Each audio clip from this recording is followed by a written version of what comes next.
Hey everyone. I swear my hair always looks crazy. Hi. Hello, hello. So tonight I want to talk about self-confidence. And yes, I am relaxing. I don't know why. I look like a scarecrow today. Anyway, I just wanted to come in and be really fun with you all and um, talk about self-confidence. And I guess that's an example of self-confidence, right? That for me, it's not about, of course, you always want to look good and conduct yourself in a manner that seems presentable to the world, but it's also important to be presentable to yourself, right? And there was a time in my life where I was so focused on what the outside saw that I didn't pay enough attention to what the inside of me felt. And I think that's something that's really important that we share with our young people is that even though the world expects you to show up in a certain way, it's important that you remain true to yourself.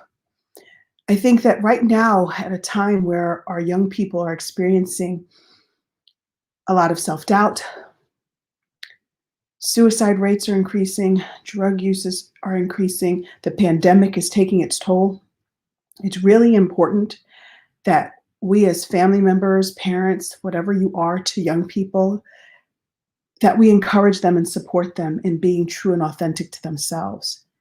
And so the reason why tonight I'm talking about self-confidence is because without it, it's very difficult to navigate education. It's very difficult to navigate friendships. It's very difficult to navigate even inter-family relationships. And I know for some it may feel like, oh, do you have self-confidence or you don't? But it's not that simple. Sometimes the words that come out of our mouths either speak life or death to another person.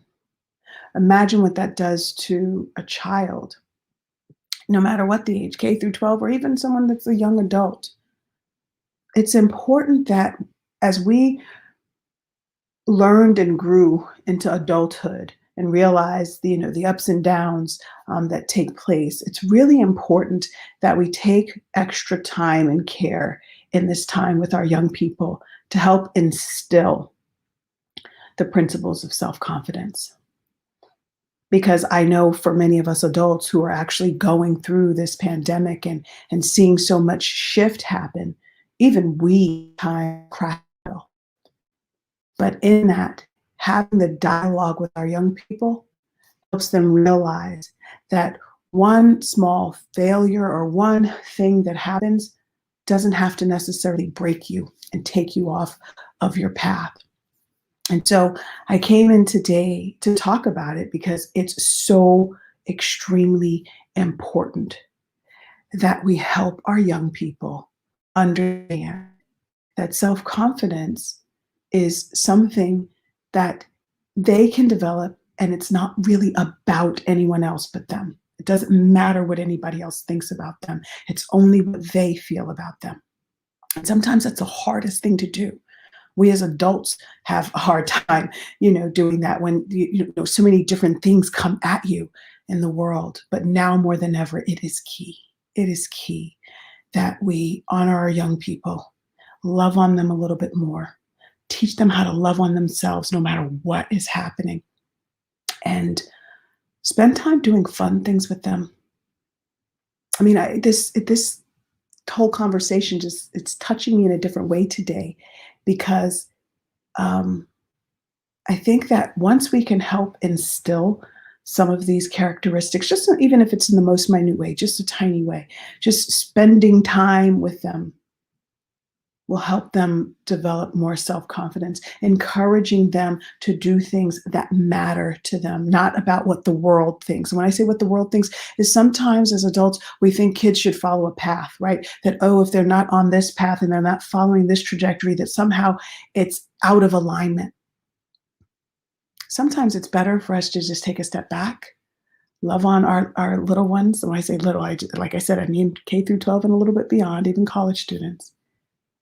It's important that we allow them to truly be free and connect with their inner selves.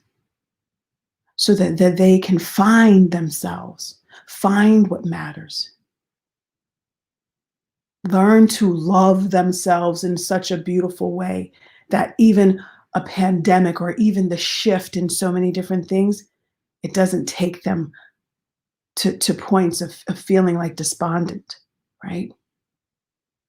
I think now more than ever, it is so crucial that we spend more time with our children, helping them see that their thoughts matter, the things they love matter, and that doesn't have to matter as much, because that's how we build them up. That's how we keep them encouraged. That's how we fortify their spirit. That's how we show them that they do have infinite potential and that they can live boundlessly no matter what is going on around them. It is with those principles we teach them, help them see, and to help them feel good within, that they're able to show up every day and be proud of themselves because they've fallen truly in love with themselves and not the version that the rest of the world may want of them. And so that's what I have for tonight. I want to thank you and look forward to sharing some more things, some more insights with you. I have a book called The Self-Confidence Formula. Haven't read it yet. I will. But I wanted to embark on this first and then come back and tell you about it. And so with that, I say good night. I think I'm now at day 103. And I thank those of you who have tuned in. And I look forward to connecting with you again tomorrow. Bye-bye now.